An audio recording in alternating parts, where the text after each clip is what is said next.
Billy is a naughty dog. Chapter 2, Oink Oink. Today is a grey day and everybody's watching TV or playing on their phones. Billy is bored and wants to play outside. Charlie, the dad, does not want to play ball, so he puts Billy outside in the garden. There is a large bush at the bottom of the garden. It looks interesting and Billy wonders what is beneath the bush. However, when Billy goes under the bush, he finds a small wooden door. He sniffs the door and it smells like bacon. Billy pushes the door with his nose and goes through. Through the door is a completely different world. Here it is sunny and warm.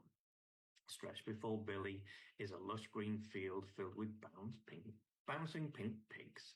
Billy chases the pigs and they bounce away from him. Every time he tries to catch the pigs, they simply bounce away from him even further and further. Billy has a great time chasing the pigs. After an hour of chasing them and not catching any, Billy is tired, but he's had fun. He comes across a clear blue stream and has a long drink. He then lays down in the lush soft grass and goes to sleep. He wakes to the faint sound of what he thinks is his name being called. The sound gets louder and he makes his way back to the door.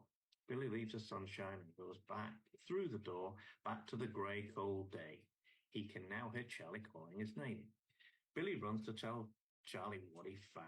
Woof, woof, woof, woof. Billy tells Charlie all about the secret door under the bush, and then he tells Charlie all about the bouncing pink pigs and wants him to come and see them. Woof, woof, woof.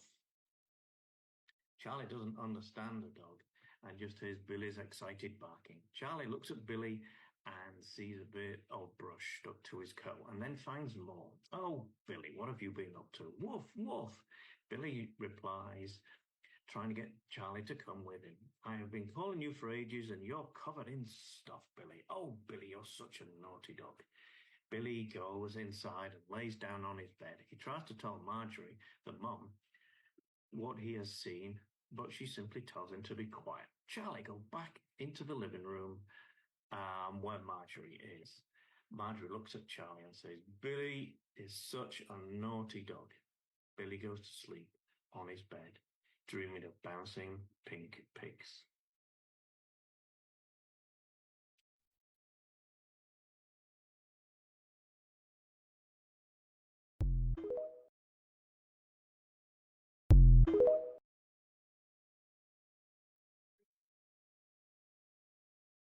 Billy is a naughty dog.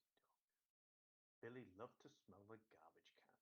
It always smells so amazing. He cannot understand why Charlie and Marjorie throw food in there and don't let him eat it. Yesterday they threw away a whole chicken carcass and wouldn't let him have any.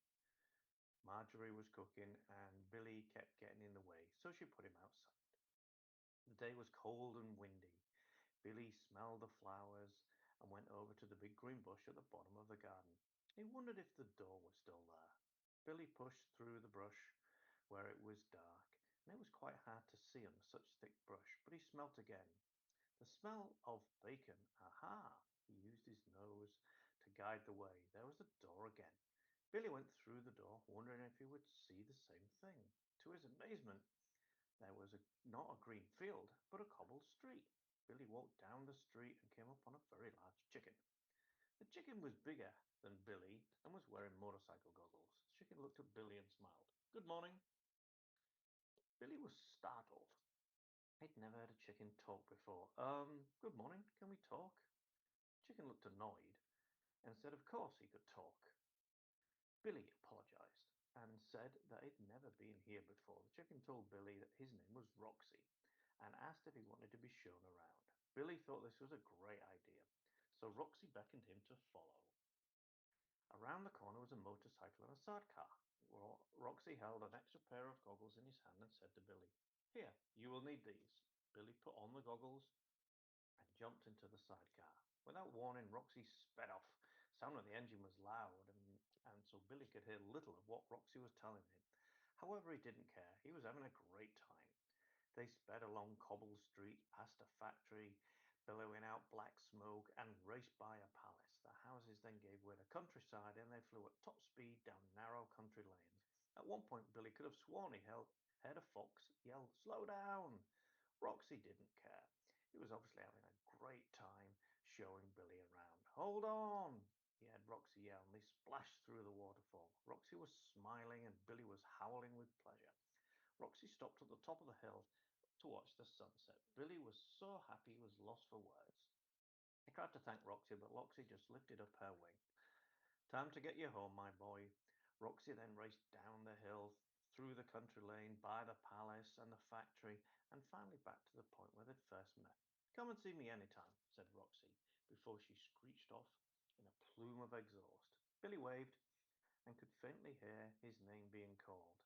Billy went back through the door and went to tell Marjorie what had happened. Woof, woof, woof. Oh, Billy, where have you been? You're covered in twigs and all sorts of stuff. What's that, oil? Tar? Oh, Billy, you are such a naughty dog. Marjorie took Billy inside and gave him a bath. Billy tried to tell Marjorie many times about his adventure, but she just seemed a little annoyed.